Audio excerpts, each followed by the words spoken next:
I think the biggest problem is that society has painted a view of leadership and success that is at odds with our identity as Christians who are called to be leaders, not through being the most confident, the most competent, the most successful, but it's through our weakness that God can make us strong, and recognizing that we are among the walking wounded, and everyone has issues and damage, but in this generation, there's not a lot of strong leadership. There's not a lot of strong fatherly figures, and so in a fatherless generation, the problem is that we don't have a good idea of what leadership is. That success is measured by how much that we are able to imitate Christ, and that He can kind of take over for us, and that being a leader often means being the one who's the most reluctant, who's the one who's least likely to jump in, that God calls. I think of Jonah, who was the most reluctant leader around. I mean, he ran from God. He did not want to go to these people he despised, and God, drew him up and kept calling him back again. And it was through his reluctance that he was a humble leader. So I think that the problem is that men don't have a good idea of what a leader is, of what success is to be measured by, and it's by Christ's measuring stick, not the world's.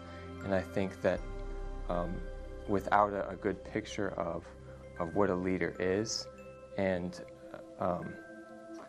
where to go to find how to be a leader, that the men are isolated, they're barricaded, they can't see outside themselves, and as soon as someone comes and challenges them or prompts them that they need to change, they hide, they become shameful, and it's only when they can step it up and see that it's possible and see how to do it that they can make any kind of change.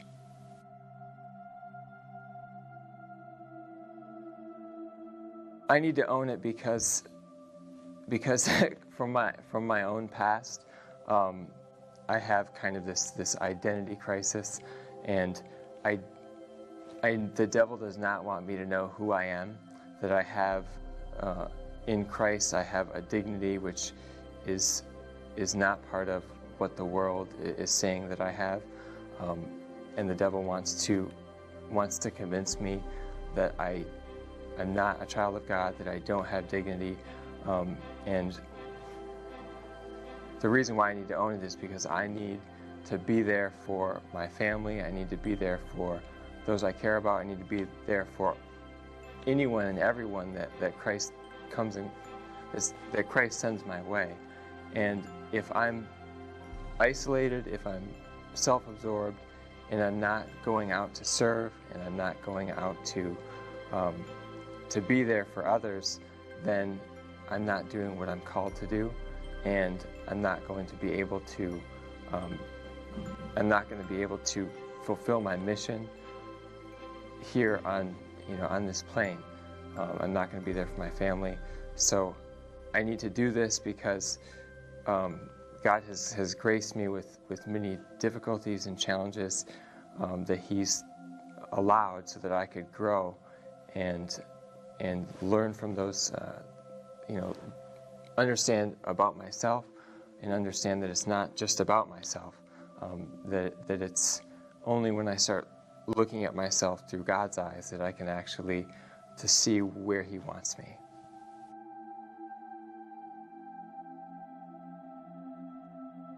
I think they need to stop hiding.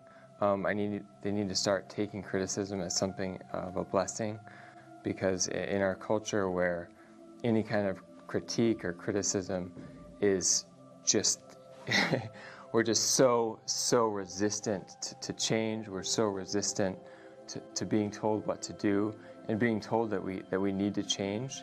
And I think that in order for men to to get anywhere, they need to just put their ego aside for 5 seconds and try to see a criticism as something that they need to hear, and that it's God calling them at that moment through whoever's saying it to you need to do something different, because it's likely that whatever's going on is not working. And if you're listening to this and you're saying you're right, it's not working, well, that's because you need to listen to and pray for God to send you people who are going to challenge you, to change those things about yourself that you want to hide from, that you want to put away, that you want to close away, because it's only through addressing those things head on that you're ever going to make any progress. And if you're not going forward, you're going backwards. So you have to hear, and you have to be willing to hear criticism and take it as a blessing.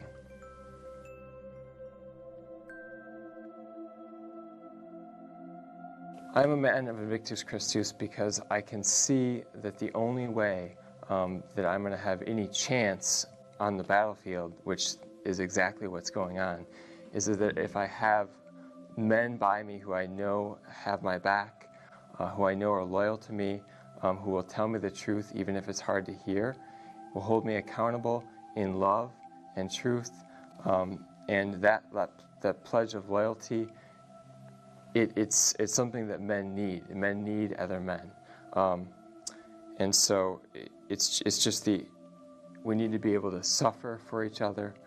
We need to be able to call each other out. We need to be able to take delight in each other, because we have this depravity and we have this glory.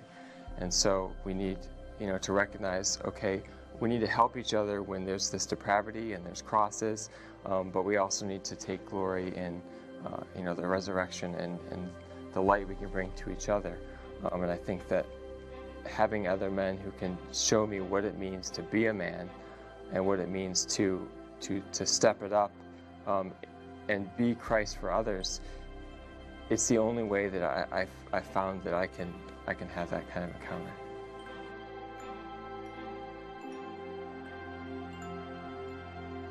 Men should seek challenges because it's the only way that they're going to grow.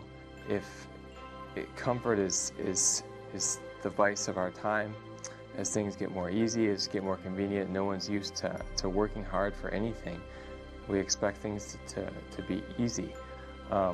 And our society has conditioned us to be seeking comfort, to find the easiest road, and as soon as you have to pull up your elbows and start to do any work, especially on ourselves, our immediate reaction is, I don't want to. And unless you have someone next to you saying, you need to, or this is where you need to be, because I'm living in this way, and I don't even have to say anything, and you know that it's true.